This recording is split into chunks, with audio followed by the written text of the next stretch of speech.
Welcome to the Balance Era, a podcast for the women rewriting the rules. Here, we leave behind the pressure to be perfect and step into a life built on self-love, softness, strength, and intention. I'm your host, Madison, a former overachiever, fitness girl, and lifelong perfectionist, learning how to slow down, show up, and trust myself again. Each week, we'll be talking about what it really means to live in alignment, from body image and burnout to confidence, femininity, and chasing big dreams without losing yourself in the process. This is your space to breathe, to feel seen, and to remember, you don't have to choose between ambition and peace. Welcome to the Balance Era. You're right on time. Hello, welcome back to another episode of the Balance Era podcast. I'm so excited to have you here. Today, we're having a chatty sit-down episode and just kind of catching up and speaking on things that have been on my mind recently. I wanted to start by giving a little update on the workout program that I started last week. So I did the full week 1 and I loved it. It feels so good to kind of like be in a workout plan again, like have some structure with what I'm doing, because in the beginning of this year, I was so sick of structure and I wanted to kind of, be intuitive and do what felt good to me and kind of get in tune with myself again and in touch with myself again. And that was great. Like, I tried all different kinds of movement. I did Pilates, I did hot yoga, I did hot works classes. I tried a bunch of different things and it was really fun to switch it up. And I was just lifting like twice a week, lower body. And then I think I lifted upper body like once a month, which is crazy. But that is what I did. And I did that for the first, I guess, like 7 months of this year. And it was really nice to kind of switch things up because I've been someone that has followed programs since the beginning of my fitness journey when I started in 2020.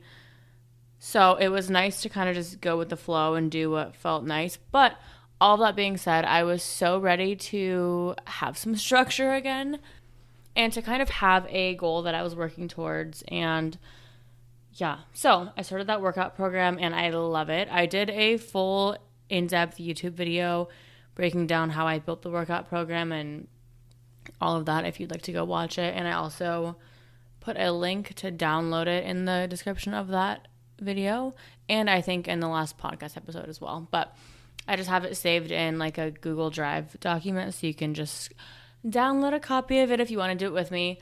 But all that being said, it was so much fun last week to kind of get back into the routine, because I love some structure and I also love like being intuitive. So, finding a balance of both. But it was really nice to go through my workout last week and not have to think about like what I was going to do or anything like that, because I could just look at my phone to see like what the exercise that I needed to do was and how many reps and all of that.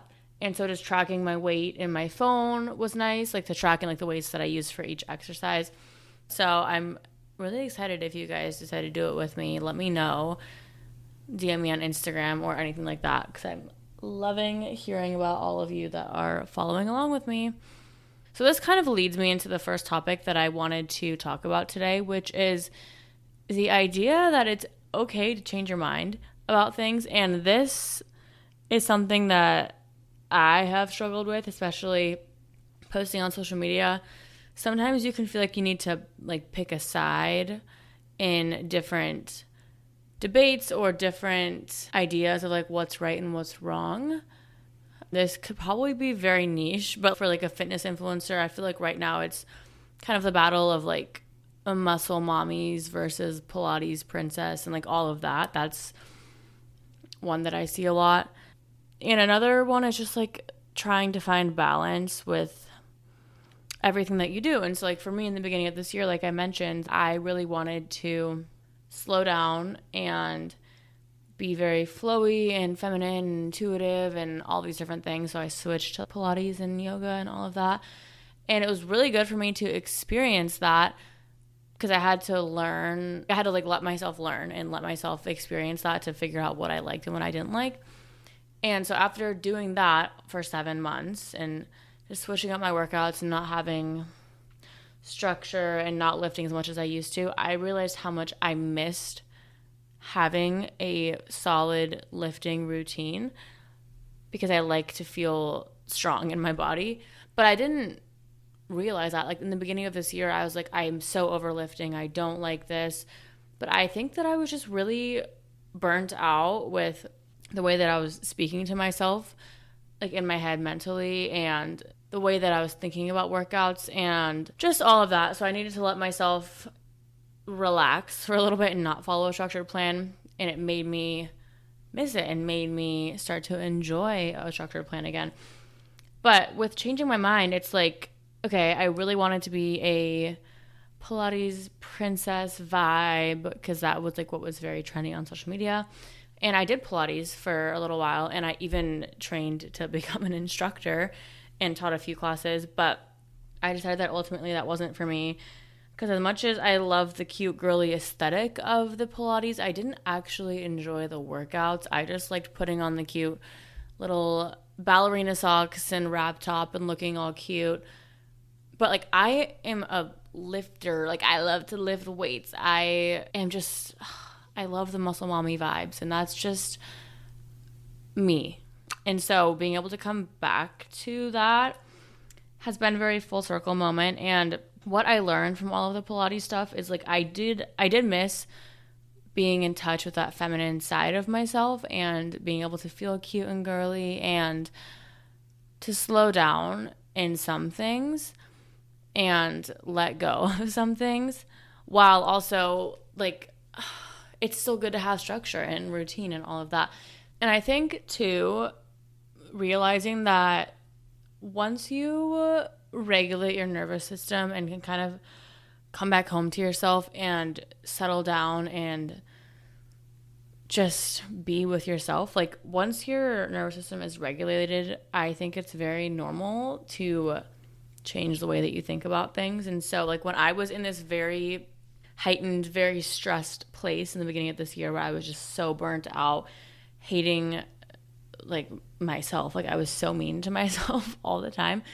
And so when I was in that mindset and like when I just could not relax at all and I was just constantly stressed, no wonder like my body just wanted to slow down and do something different because I had such a negative connotation with what I was doing because I felt so bad.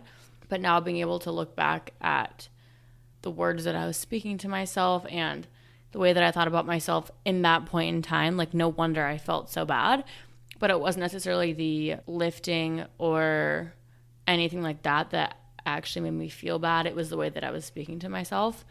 But now that I have allowed myself to have that time where I did a lot of self-reflection, I sat down and journaled a lot, I slowed down, I was not as go, and I just gave myself time to be and not be so hard on myself about that. I learned a lot, and one of the things that I learned was how much I actually thrive off of having a structured plan with workouts because I felt like it was really fun to be like go with the flow, but I didn't like that. I didn't enjoy that. I like having a plan that I can follow and track my progress and feel like I'm working towards something. So when I was just very loosey-goosey with my workouts, I was just like, okay, I need a plan again.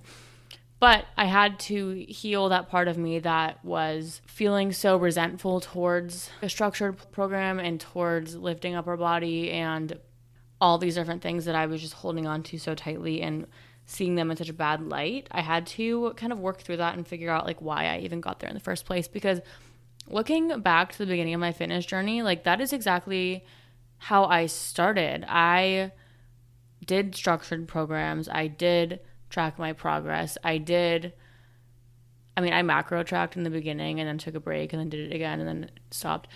But that is how I made the most progress in the beginning, because it's so easy to, I don't want to say it's easy, it's simple to follow a plan because you don't have to think about it. Like it takes the guesswork out of it if you're just following the plan.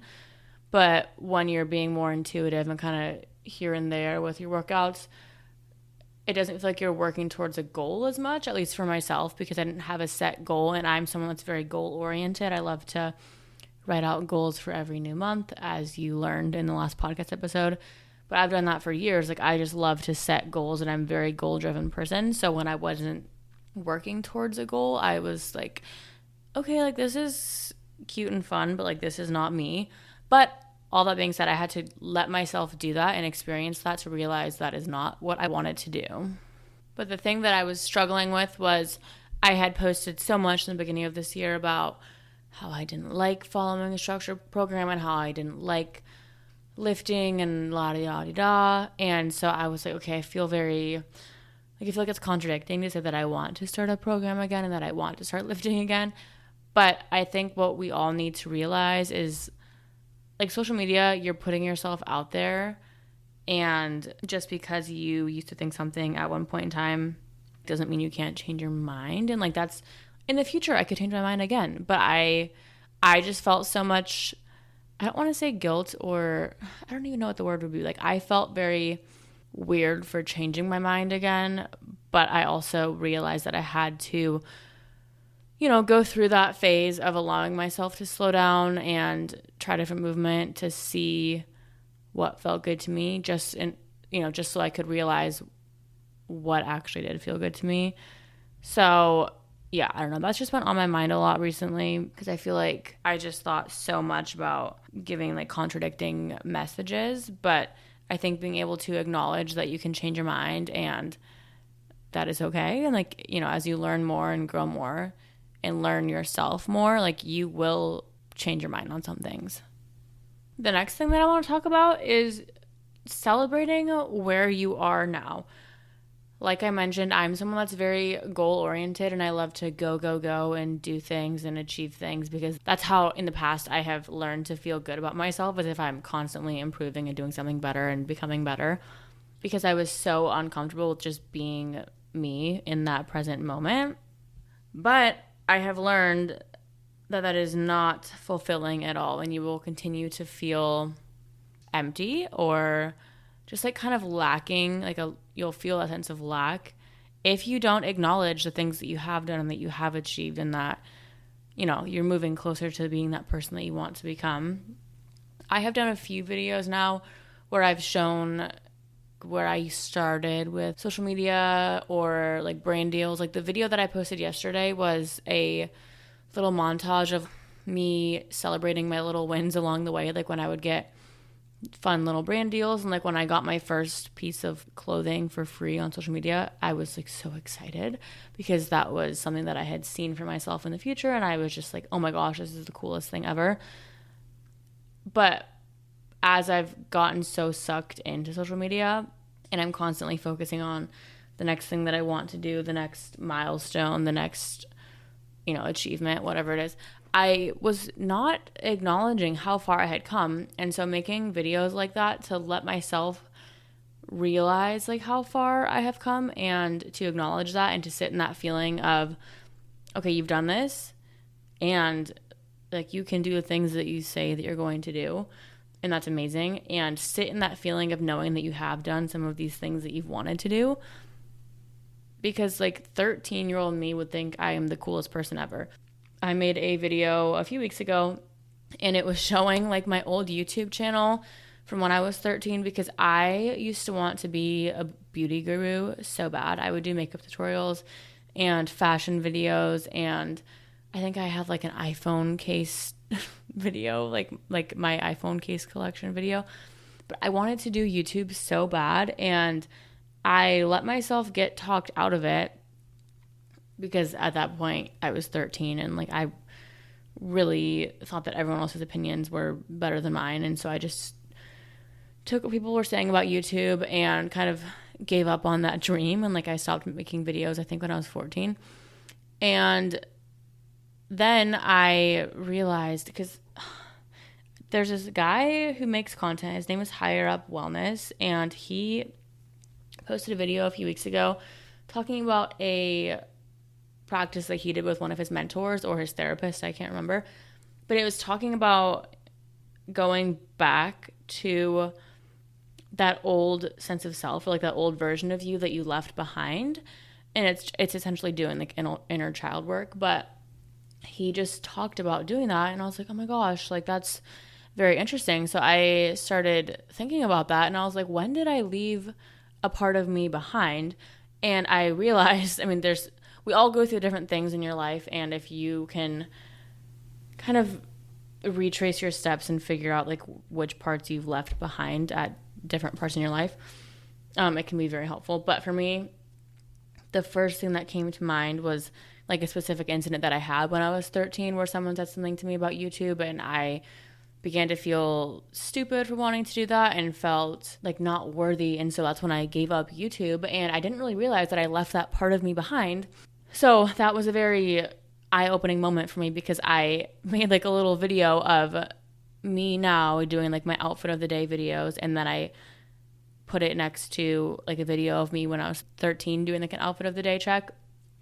And it was such an emotional thing for me, because I was like, oh my gosh, like 13-year-old MJ, like she wanted to do this so bad and it was so cool to her, but she didn't believe in herself enough to do it. And so being able to go back and get that little past version of me and bring her with me to see like what I'm doing now was a very empowering moment. And it has just made me want to celebrate my wins that I've had so far, because like I mentioned, am someone that loves to just go and just check things off the list. And if you don't take a minute to celebrate where you are now and who you have become and the things that you have done, I don't think you'll ever feel fulfilled in the end. So, long story long, celebrate where you are now. And it is okay to still obviously have goals and be future oriented, but at the same time, just make sure to acknowledge the things that you have done. One thing that I wanted to touch on with me being in my new routine and following a structured program is just talking about how I am incorporating balance into this, because I don't want to be so balls to the wall, crazy, go like I was in the past. So I am being very, very, very intentional with my time to slow down and connect with myself still. I am journaling every single day. So I have been training early in the morning, like around 6-ish.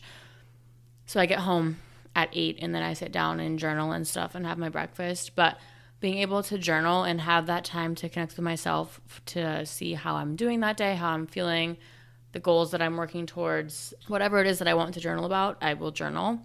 And then I also have been very, very, very intentional about having 10 minutes of, I called it solitude. I don't know if that's the proper term, but 10 minutes of time that I spend with myself without my phone, in silence, like not being stimulated by the outside world, but just being with myself. I have been doing that. So I've been doing it at nighttime, and I just sit outside with my tea. I love to drink tea at night.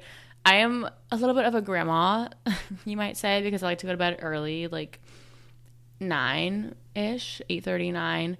So I'll sip on my sleepy time tea, or sometimes I do ginger or peppermint, but I sip on my tea and I just sit on my little balcony outside, and I just sit in silence and just let myself be. And it's such a nice way to just get inside your mind and allow yourself to essentially close the tabs that you've had open all day long. Because I think if you don't spend time with yourself and allow yourself to process the different things that you've had going on in your mind, like you'll have so many different tabs open, essentially. Like imagine your computer open with a bunch of different tabs. And if you just keep opening, but you don't ever close them, like your computer is going to crash out. And that's the same thing with you. If you keep opening all these different tabs and have all these different ideas in your mind and all these different things that you want to do, or different scenarios that you're trying to work through, or different emotions that you're trying to work through, or different traumas that you're stuck on, like whatever it is, if you don't go through and close some of those tabs, you will crash out. So my 10 minutes of solitude time with myself is a good way to essentially close some of those tabs. That's just how I think about it. You can think about it however you want, but being able to spend time connecting with yourself and sitting in silence and just allowing yourself to think freely and also observe your thoughts. One thing that I've learned is that you are not your thoughts, you just observe them. So when you can take a backseat view on them and just observe all the different thoughts that you have going by, it is very empowering, and it helps you to understand yourself a little bit better when you can really sit and think about them. The last thing that I want to talk about in today's episode is the power of a social media cleanse. I made a TikTok yesterday discussing the importance of creating content instead of consuming so much content. And that is definitely more focused towards like content creators. But I think even if you are just someone that constantly consumes social media and you're not able to take that time away, like I think it is a great challenge to spend a week off of socials, like delete Instagram, TikTok, YouTube off of your phone and actually be present and see, acknowledge your thoughts and actually be present. Like if you didn't go on socials at all for a week, you could spend time journaling, you could spend time walking out in nature, which like I know these things sound they can be very boring and very like silly at first if you don't already implement them, but when you start to implement these things in your life and you realize how amazing they can be for you, especially mentally, like they are so helpful. Like my walks are my sacred time and I just love them so much. And same thing with journaling. Like I love when I'm able to sit down and journal for a few minutes. It is the best thing ever. But if you told 18-year-old me that I would like to go on walks outside and journal and drink my tea and be in bed by 9 p.m., when I'm 25 years old, I would seriously laugh at you and think that you were lying. But I have found peace in doing that, and I think it's so helpful. And I've done social media cleanses before. I can't necessarily do it right now just because I have different, brands that I work with that I have deliverables and stuff for. But I do spend less time scrolling on socials. And that has been so good for my mental. And that's kind of what I touched on in my TikTok yesterday, was talking about spending less time consuming. Because if you're constantly consuming everyone else's content and everyone else's life, you don't have the brain space or you're not using the other side of your brain to be in that creative mode and have your own ideas and your own life and just focus on you. And so I've done this twice, where I deleted all socials for a week and really spent time with myself. And it was hard because I was so addicted to socials, but it was also very empowering. And I had very big switches in my mindset when I did this. I did it once in 2020 and then once in 2021, I believe. And I've been doing it a little bit more. Like in the beginning of this year, I spent a lot of time off of socials. I was still posting the weekly content that I had to do for different brands, but I wasn't consuming as much content. And I noticed that I felt a little bit better because I wasn't constantly comparing. And especially as a creator, when you're comparing yourself to other creators and wondering oh, I should be more like them. I should do this. I should do that. It sucks the life out of you and it sucks the creativity out of you. So I noticed that was draining me. So I have been very conscious of doing less scrolling, especially less scrolling for inspiration, because I have my own ideas and I need to allow them to flow instead of trying to change them and look at how everyone else is doing things, because that just takes away from you. But I just think it's so much fun to take a little break and just kind of go ghost mode essentially and really dial in on you. So if you haven't ever done this, I challenge you to do it for a week. Before you do it, you can write down 2 goals that you have for that week, because I'm a very goal-oriented person, but 2 goals or one deep question that you'd really like to answer about yourself and understand about yourself by the end of the week, or have something to put your brain to work on instead of just deleting socials and being okay, what do? I don't know what to do with my time. And also you'll realize how much time you actually have when you're not scrolling on socials. But it's really fun and empowering to go ghost mode like that and just focus on you. I think that's one of the things that really helped me get into my fitness journey in the beginning, because I started during COVID times, and so I was at home all the time except for on the weekends when I would go to work at the restaurant. But I was just at home all the time, and so I got to live in my own little world and do my workouts and kind of change this person that I was, because I was able to spend so much time with myself reflecting on who I was and who I wanted to become, and just make those changes without having to show it to the outside world yet. Because when you're in the process of becoming a different version of yourself, it can be hard when you're constantly around environments and situations that keep you the same and keep you stuck.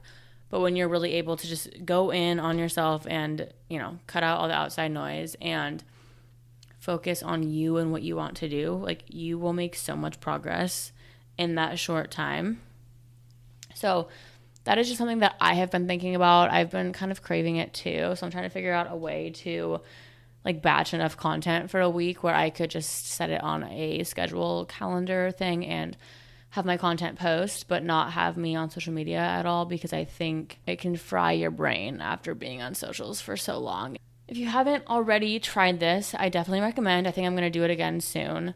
But just spend a week off of socials, pick 1 or 2 goals that you'd like to work on, or one task that you would like to do, or one habit that you'd like to implement, whatever it is. But find something to replace that time that you are spending on socials. And my recommendation is to journal and get in tune with yourself, or go on walks in silence and just let your brain close the tabs that have been open for so long. So that's all that I have for today's episode. These are just all things that have been on my mind recently, and I just kind of want this podcast to be a fun place to share different ideas that we have. I want to start doing some Q&As on the Instagram story of topics that you guys are thinking of, or things that you want me to speak on, and different things like that, just to have a little bit more interactive. And then I will eventually do interviews and stuff too. I'm planning on doing that for season 2, but we're still in season 1, so we're not even worried about that yet. But for now, I just want it to be a fun little creative outlet and just a place to share ideas and connect, and just to help you feel less alone, because I know life in your 20s as a girl and as a woman can be scary and hard and overwhelming. So consider me your internet big sister. But yeah, I hope you all enjoyed today's episode. Thank you for tuning in, and I will talk to you next week.